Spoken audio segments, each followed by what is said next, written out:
بسم اللہ الرحمن الرحیم۔ السلام علیکم ناظرین، وہ کون سے حالات ہیں جب نماز نہیں پڑھنی چاہیے؟ ان حالات میں کبھی بھول کر بھی نماز نہ پڑھنا،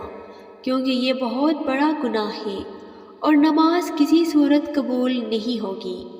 نمبر 1، نیند کے غلبے کے وقت نماز پڑھنا۔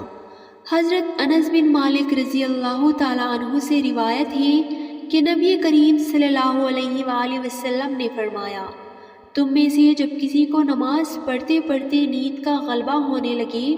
تو اسے چاہیے کہ سو جائے، یہاں تک کہ نیند کا خمار کچھ نکل جائے اور وہ یہ سمجھ سکے کہ میں کیا پڑھ رہا ہوں۔ حضرت عائشہ رضی اللہ تعالیٰ عنہا سے روایت ہے کہ رسول اللہ صلی اللہ علیہ وآلہ وسلم نے فرمایا، جب تم میں سے کسی کو نماز میں نیند آنے لگے تو اسے چاہیے کہ اپنے بستر پر آ کر سو جائے، کیونکہ اس حالت میں اسے پتہ ہی نہیں چلے گا کہ وہ اپنے بارے میں دعا کر رہا ہے یا بد دعا کر رہا ہے۔ شارحین حدیث نے اس حدیث کو صلاۃ اللیل پر محمول کیا ہے، چونکہ رات کے وقت نیند کا غلبہ ہوتا ہے، اس لیے صلاۃ اللیل کی ادائیگی کے لیے اس بات کا خیال رکھنا ضروری ہے کہ نیند کا خمار بالکل زائل ہو جائے، اس کے بعد نماز ادا کی جائے، جبکہ بعض حضرات اس حدیث کو عام قرار دیتے ہیں کہ یہ حدیث فرض اور نفل سب کے بارے میں ہے۔ ناظرین، اس صورت میں یہ وضاحت ضروری ہے کہ فرض نماز کی ادائیگی میں اگر کافی وقت باقی ہو تو غلبہ نیند کی صورت میں کچھ دیر آرام کر کے نماز پڑھ لیں، اور اگر وقت تنگ ہو رہا ہو اور نماز قضا ہونے کا خطرہ ہو تو اپنی پوری کوشش کر کے اپنے آپ سے نیند اور سستی کو زائل کر کے نماز ادا کریں۔ حضرت ابو قتادہ رضی اللہ تعالیٰ عنہ فرماتے ہیں کہ رسول اللہ صلی اللہ علیہ وآلہ وسلم نے فرمایا، تفریط یعنی نماز میں کوتاہی نیند میں نہیں ہے، تفریط تو بیداری میں ہوتی ہے، یعنی نیند میں اگر کسی شخص سے کبھی کوئی نماز فوت ہو جائے تو یہ تفریط نہیں کہلائے گی۔ تفریط یہ ہے کہ انسان جان بوجھ کر نماز میں اتنی تاخیر کرے کہ دوسری نماز کا وقت داخل ہو جائے، جیسا کہ شرح المشکات طیبی میں ہے کہ اس سے نیند کو نماز پر فوقیت دینے کا وہم پیدا ہونا نہیں چاہیے، بلکہ مذکورہ حدیث میں تو نماز جیسے عظیم فریضے کو بہتر انداز میں خشوع و خضوع اور بھرپور توجہ کے ساتھ ادا کرنے کا حکم دیا گیا ہے۔ باقی نمازوں کے لیے جو اوقات مقرر ہیں انہی اوقات مقررہ پر ہی نماز ادا کرنی چاہیے۔ حدیث شریف میں اسے اللہ تعالیٰ کا سب سے پسندیدہ عمل قرار دیا گیا ہے، چنانچہ حضرت عبداللہ بن مسعود رضی اللہ تعالیٰ عنہ فرماتے ہیں، میں نے نبی کریم صلی اللہ علیہ وآلہ وسلم سے سوال کیا کہ کیا اللہ تعالیٰ کے ہاں سب سے محبوب عمل ہے؟ تو رسول اللہ صلی اللہ علیہ وآلہ وسلم نے فرمایا، نماز کو اپنے وقت پر ادا کرنا۔ مقررہ وقت کے اندر کسی وقت بھی نماز پڑھی جائے تو نماز ہو جائے گی اور وہ نماز ادا کہلائے گی، اس سے تاخیر کرنے پر نماز قضا ہو جائے گی۔ جان بوجھ کر نماز قضا کرنا یا رات کو دیر تک جاگتے رہنا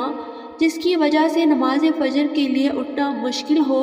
نماز قضا ہو جائے تو یہ بہت بڑا گناہ ہے، اس سے بچنا چاہیے۔ کبھی کبھار اگر انسان پر نیند کا غلبہ ہو جائے یا بوجہ نسیان کی نماز رہ جائے تو بعد میں نماز پڑھ لینی چاہیے۔ حدیث شریف میں ہی حضرت ابو ہریرہ رضی اللہ تعالیٰ عنہ سے روایت ہے کہ نبی کریم صلی اللہ علیہ وآلہ وسلم نے ارشاد فرمایا، منافقین پر عشاء اور فجر کی نمازیں سب سے زیادہ بھاری ہیں،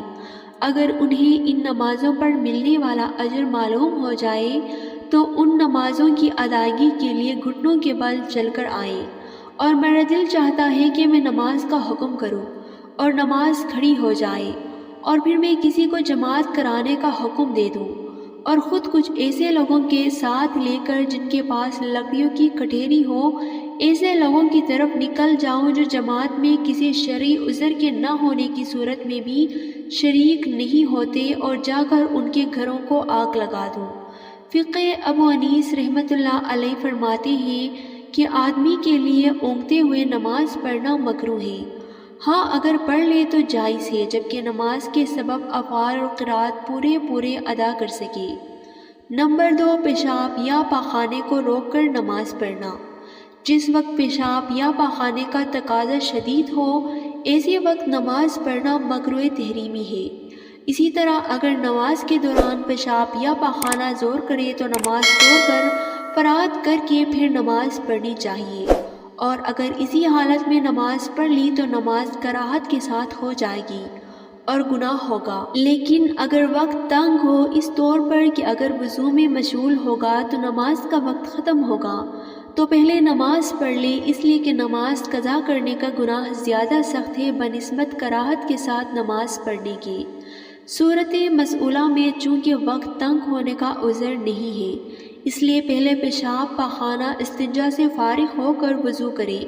پھر نماز پڑھے۔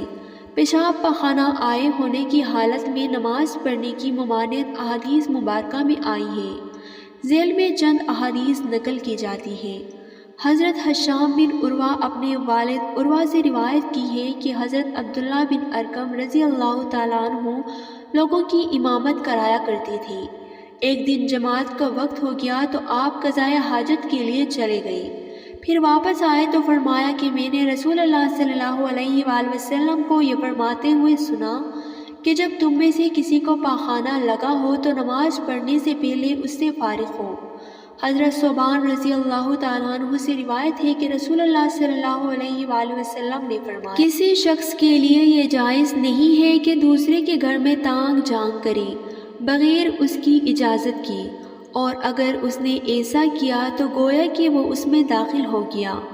اور کوئی امام جماعت سے نماز پڑھائے تو صرف اپنے ہی لیے دعا نہ کرے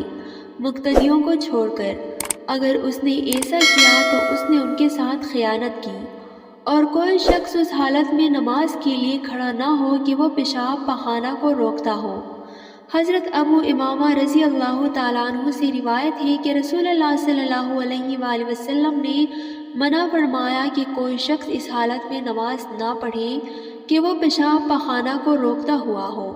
حضرت عبداللہ بن ارقم رضی اللہ تعالیٰ عنہ بیان کرتے ہیں کہ نبی کریم صلی اللہ علیہ وآلہ وسلم نے فرمایا، جب نماز کا وقت ہو اور تم میں سے کسی کو پاخانے کی حاجت ہو تو پہلے رفع حاجت کرے۔ نمبر 3، سخت بھوک کی حالت میں نماز پڑھنا۔ اگر جماعت تیار ہو اور بھوک شدت کی نہ ہو تو ایسی صورت میں نماز سے پہلے کھانا کھانا جائز نہیں ہے۔ دوسری صورت میں اگر شدت کی بھوک لگی ہو اور انسان کو پتہ ہو کہ وہ کھانا کھائے بغیر نماز میں خشوع و خضوع برقرار نہیں رکھ سکتا تو ایسی صورت میں کھانے کو نماز پر مقدم رکھیں گے، یعنی پہلے کھانا کھا لیں گے۔ اور اگر آپ اکیلے نماز پڑھ رہے تھے یا آپ نے خود ہی جماعت کرانی تھی تو نماز سے پہلے کھانا کھانے میں کوئی حرج نہیں ہے۔ اگر جماعت کے ساتھ پڑھنی تھی اور بھوک بھی معمولی تھی تو ایسا کرنا ناجائز ہے۔ فقیہ ابو انیس رحمۃ اللہ علیہ فرماتے ہیں، جب آدمی کے سامنے کھانا رکھا جائے اور نماز کے لیے اقامت کہی جا چکی ہو تو کھانے سے فراغت حاصل کرنے میں کچھ حرج نہیں، پھر نماز پڑھ لیں جبکہ نماز قضا ہو جانے کا خوف نہ ہو۔ اگر نماز کے لیے کھانا کھانے سے پہلے کھڑا ہو جائے تو پھر تمہارا دل کھانے میں مشغول رہے گا، لہٰذا بہتر یہ ہے کہ پہلے کھانا کھا لیں اور پھر نماز پڑھ لیں تاکہ نماز میں پوری توجہ حاصل ہو۔ حضرت نافع رضی اللہ تعالیٰ عنہ سے روایت ہے کہ نبی کریم صلی اللہ علیہ وآلہ وسلم نے فرمایا، جب تم میں سے کوئی کھانا کھائے تو ہرگز جلدی نہ کرے یہاں تک کہ اس سے فارغ نہ ہو لے، اگرچہ نماز کے لیے اقامت کہی جائے۔ حضرت عائشہ رضی اللہ تعالیٰ عنہ عبداللہ بن عمر اور انس بن مالک رضی اللہ تعالیٰ عنہ سے روایت کرتے ہیں کہ رسول اللہ صلی اللہ علیہ وآلہ وسلم نے فرمایا، جب نماز کھڑی ہو جائے اور رات کا کھانا بھی سامنے آ جائے تو رات کے کھانے میں پہل کرو۔ جب نماز کھڑی ہو جائے اور کھانے پینے کی اشیاء سامنے موجود ہو تو مناسب یہ ہے کہ کھانے پینے میں پہل کی جائے تاکہ نمازی کی بھوک ختم ہو جائے اور اس کا ذہن دوران نماز کھانے کی طرف نہ لگا رہے، لیکن اس کی شرط یہ ہے کہ نماز کا وقت تنگ نہ ہو اور کھانے کی ضرورت اور اس کی چاہت بھی ہو۔ اس میں اس بات کی تاکید ہے کہ یہ شریعت کامل ہے اور آسانی و کشادگی کے ساتھ انسانی جان کے حقوق کا خیال رکھتی ہے۔ اللہ پاک ہمیں دین کو سمجھنے اور اس پر عمل کرنے کی توفیق عطا فرمائے اور ہمیں نیکوکاروں میں شامل کرے، آمین۔